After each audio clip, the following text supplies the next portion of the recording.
On number 14, we're going to either say angle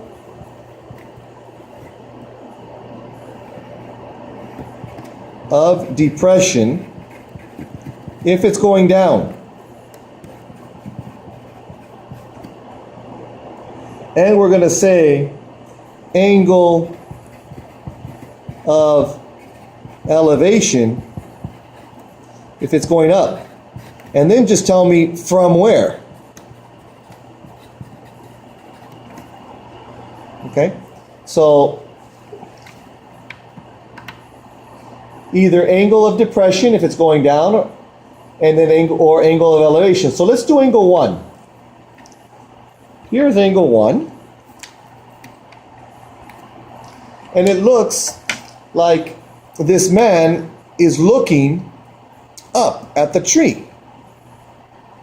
So angle 1 would say angle of elevation from the person to the tree.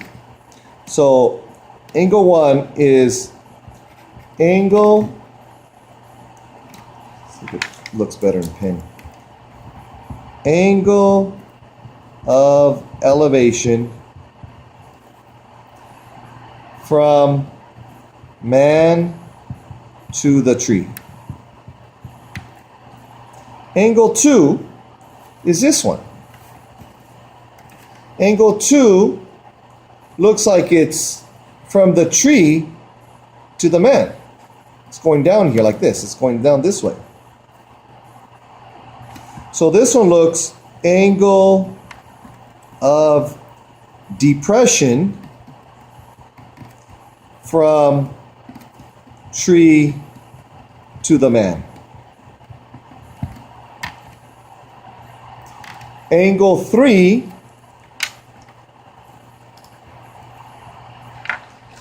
is this one right here, and this one looks like it's going from the tree to the birds. So angle 3, you would use something like angle 1 here. You say angle of elevation from the tree to the birds. And then angle 4 is right here, and that one looks like it's coming from here down. So angle 4 will be something like this. Angle of depression from the birds to the tree.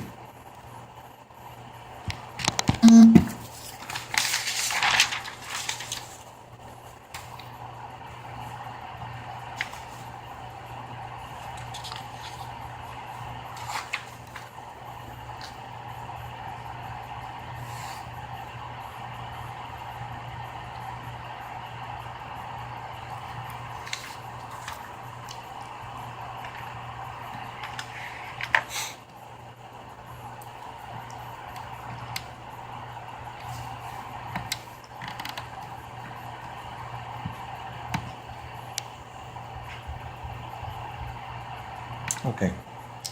The next one, we have here a question. A surveyor measures the top of the building 15 feet away from him. His angle measuring device is 4 feet above the ground. The angle of elevation to the top of the building is 63 degrees. How tall is the building? So what I want you guys to do here is actually draw a picture. And this is a very complicated problem here. These are going to be the last two that we do here, number 16 and 17.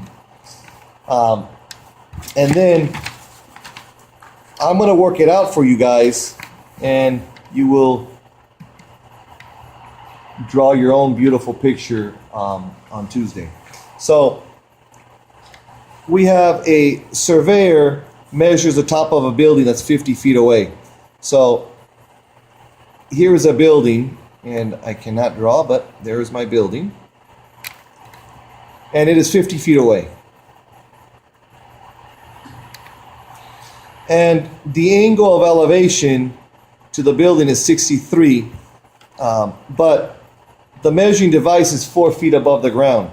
So here is a maybe like a tripod with a device right here that measures to the top of the building here.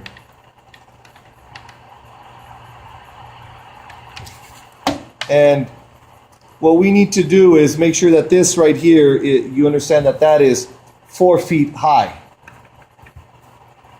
And I'll show you where you need to add that 4 feet. And we need to figure out the height of the building. So what I'm going to do is I'm going to try to draw, this one is 50 feet. If this is 50 feet, this one's 50 feet. The angle here is 63 degrees. And they want to find the height of the building. Well, be careful. Because what you're going to find is you're going to find the x, but the x is not the height of the building. The x is going to be a little bit short. In other words, you're going to find the x, but remember that the device was 4 feet high. At the end, when you find the x, go ahead and add. Remember, this is 4 right there. You got to add 4 feet. That's the trick question here because the device wasn't on the ground. If the device were on the ground, you wouldn't have to deal with that, but that device is 4 feet high. So what I'm going to do is I see here that I have an opposite and an adjacent. And if you guys recall, the opposite and the adjacent is the tangent. So over here I'm going to write tangent of 63 degrees equals opposite, which is x, over adjacent, which is 50. And then the tangent of 63 degrees is 1.96. So I'm going to go 1.96 equals x over 50. And then go ahead and crisscross multiply here. You're going to go x equals, I'm going to go 1.96 times 50. 1.96 times 50 is 98. So x here is 98. But remember, 98 was from this device that was 4 feet from the ground. Now, this is 98. Don't forget to add the 4. So if I add 4 plus 98, I will get 102. And that is the answer, 102 feet. All right. And the last one here. A forest ranger looking out from the ranger station. Let me show it to you here. Can see the forest fire at a 35-degree angle of depression. The ranger's position is 100 feet above the ground. How far is the ranger station to the fire?